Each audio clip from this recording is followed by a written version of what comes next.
Hello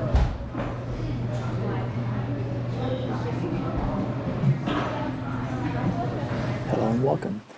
Today's episode is going to be a little bit different. It's going to be about actually one of you guys that had a request for something. So this is what I'm doing for a subscriber, I guess, for her sister that's in a wheelchair. So they wanted something about 400 square feet that's going to be easily to move around in, and a small little house. So this is what I'm doing. If you saw the comment, I'm following directions, what she requested, which right now I'm making a kitchen. So that right there is one of the cabinets. On the left hand side, that's going to be a little cooktop. Even though she didn't want much of a kitchen, but I wanted to go, I guess, a little bit overboard and make the house feel like a house. So just in case for resale value in the future, if they ever want to sell it, you can easily sell something like this. So see, that's a 30-inch sink right there, and that's where the refrigerator is going to be on the left side of the sink. And here's some more cabinet space, and that's where I'm going to put the dishwasher. So if she's moving around in the house, she doesn't have to do dishes, since she's, I guess, part-time in a wheelchair, I'm guessing, from what I've read in the comments. So see, here you got 3 feet of space on each side of that sink to work and prepare some kind of a meal. And here I'm making cabinets, a little bit of storage above. It's not going to be much cabinets, but that's going to save, when you're building this little cabin, that's going to save you money on this. And you can still put a couple of glasses in there, a couple of plates, and that's all you need. So it's a tidy little kitchen. It might be small, but I think it's very functional. So the fridge is to the left and the dishwasher is to the right. And then you can see the cooktop all the way to the left on top over there. So it's not going to be a full stove like I usually do. And then you can put a microwave maybe on the right hand side. Since she mentioned that her sister doesn't cook much, she can use a microwave, and you got room for it on the right hand side of that kitchen.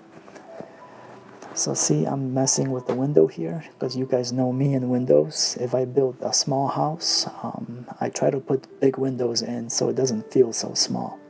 So that is a 5-foot window, 5 foot wide by 3 foot tall.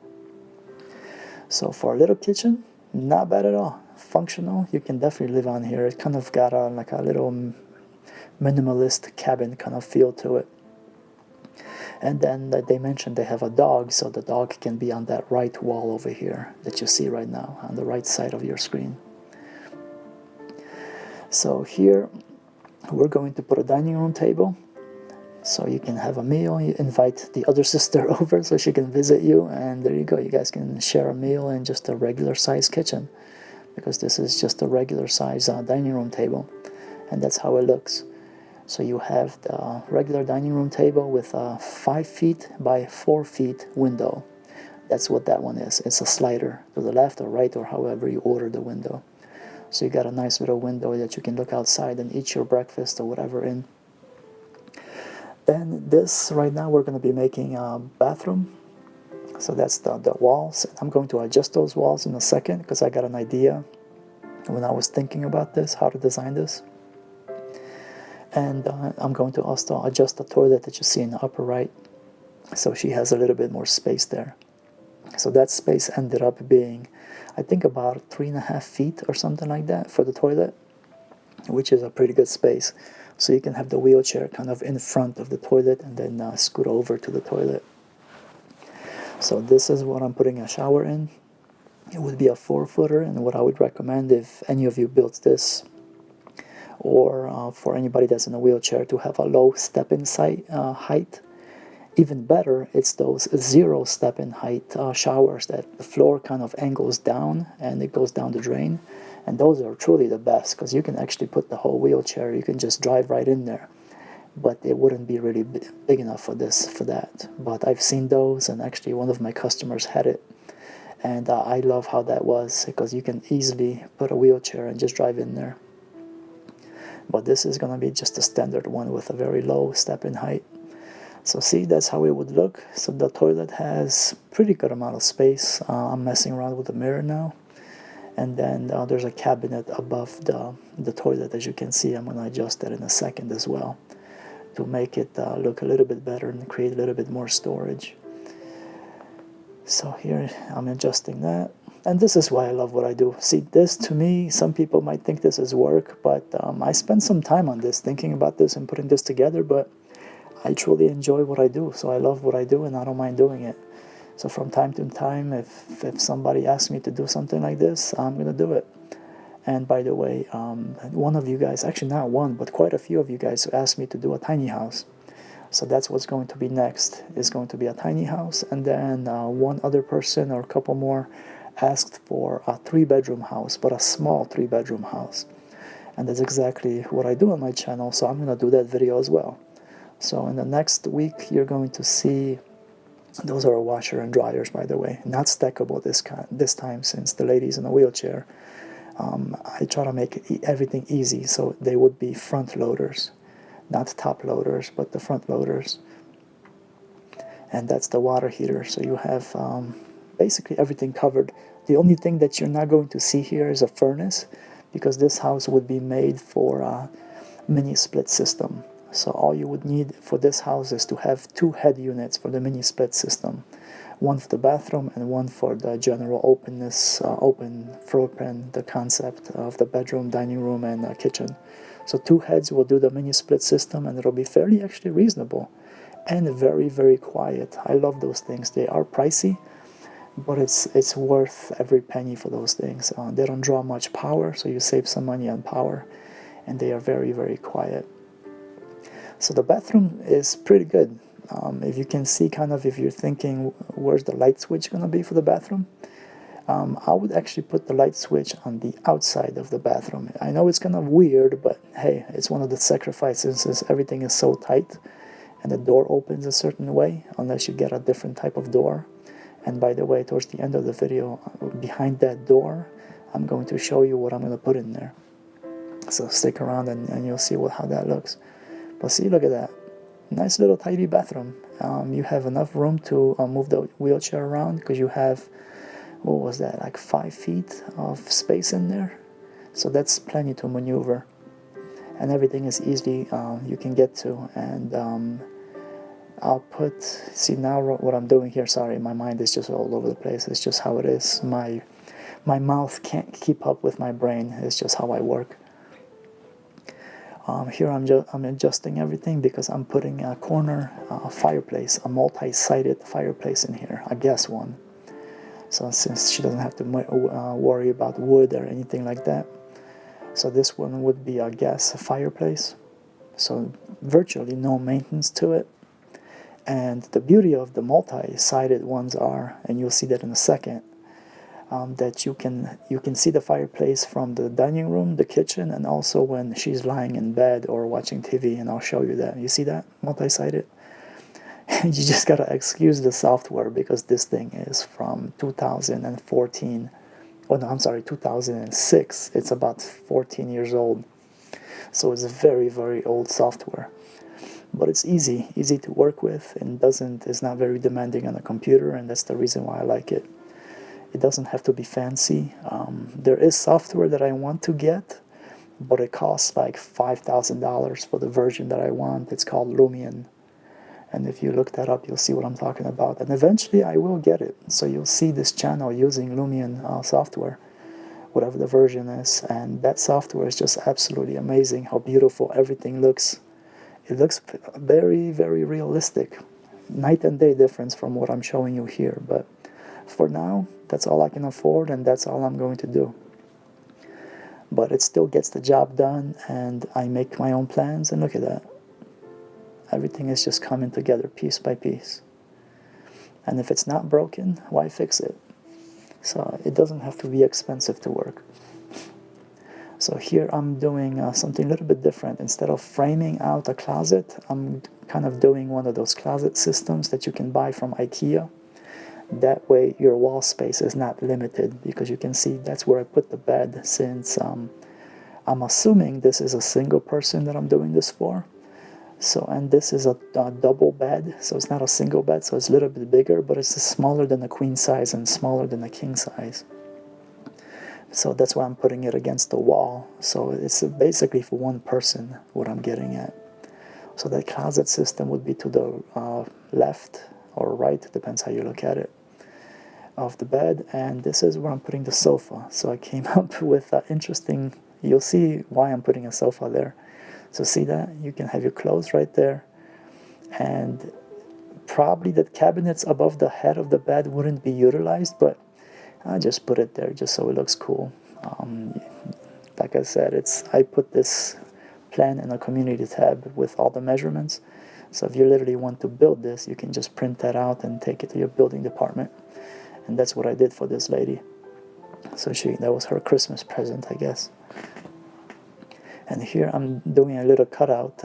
This is going to be the entryway. You don't have to do it my way, this way here, but this is if you're trying to do this on an absolute cost cutting basis, try to save money. So the porches are not cheap, they're expensive. And this is one way to do kind of a covered area so you can get in the house so it doesn't get you all wet. You got some protection, but you're not spending $5,000 on a porch. But that house, all you would have to do is just extend the roof line, and you can easily put porch along the whole side of the front of the house. It would look a lot better, I agree, but it would be more expensive. So this is my reason of doing it, this little cutout right here in the lower left hand side. But you can the roof disappeared, but you'll see why in a second. But that's what I would do to try to cut costs. If you got a couple of bucks and if you don't mind spending it, what I would do is I would flip the roof line around, different than what I have it now. See, I vaulted the whole thing except the bathroom. So it feels a little bit bigger than it actually is, because this is not even a 500 square feet. It's less than 500 square feet, because it's a 22 by 22 footprint, minus this little section that I'm doing here, so it's actually less than 500 square feet. But see, if you did the roof line the other way, or you could keep it this way, you can have a porch on that left side of this plan, or the bottom side of this plan. So it all depends what you do. And see, this is what I just was laying in bed, and I was just thinking, how am I going to design this? And this is what I came up with. And tell me what you think, because I actually love this. And I would not mind doing this, living in a house like this, actually myself.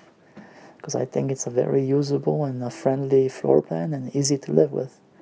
And see, this is what I did. If you're laying in bed, you're going to be looking at the TV that I'm going to put over that desk in a second.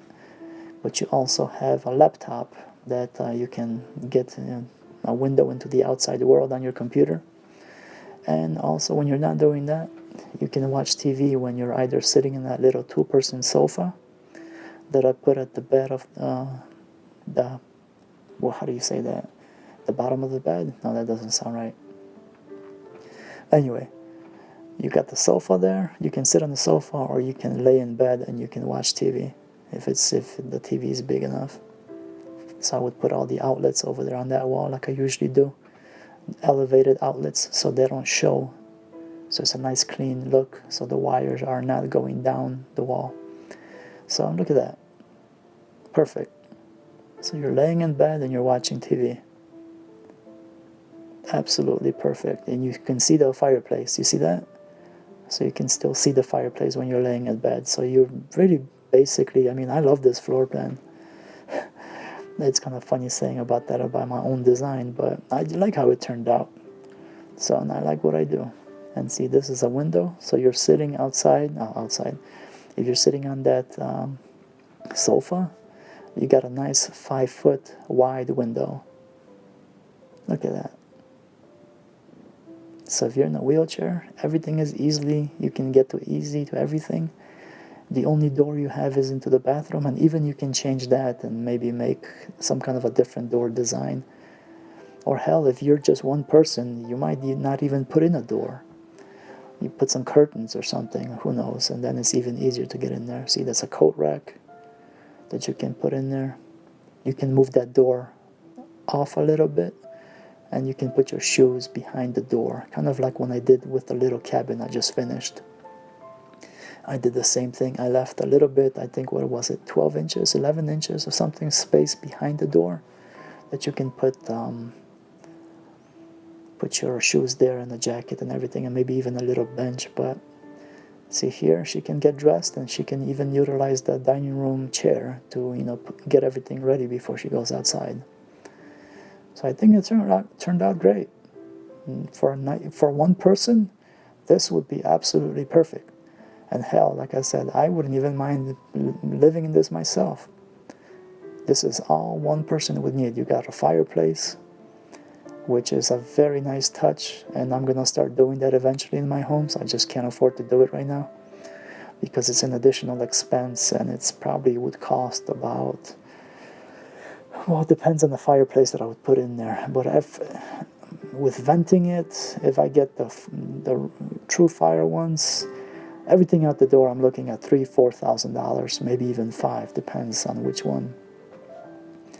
But see, this works. Bathroom is very usable. You can put handles on both sides of that toilet. You can actually, even if she wanted to, she can even enlarge that cabinet, or the sink cabinet, the vanity, because there is space enough to do that. A couple more inches. Because in a plan like this, every single inch matters.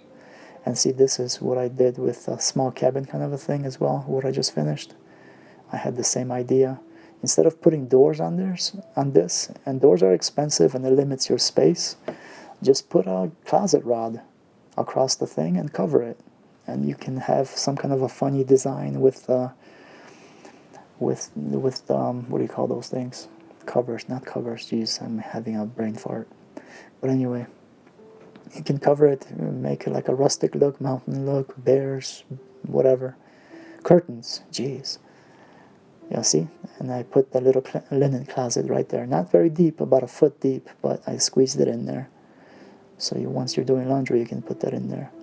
So thank you very much for watching, guys. This is going to be it, and I'll see you in the next one. Merry Christmas.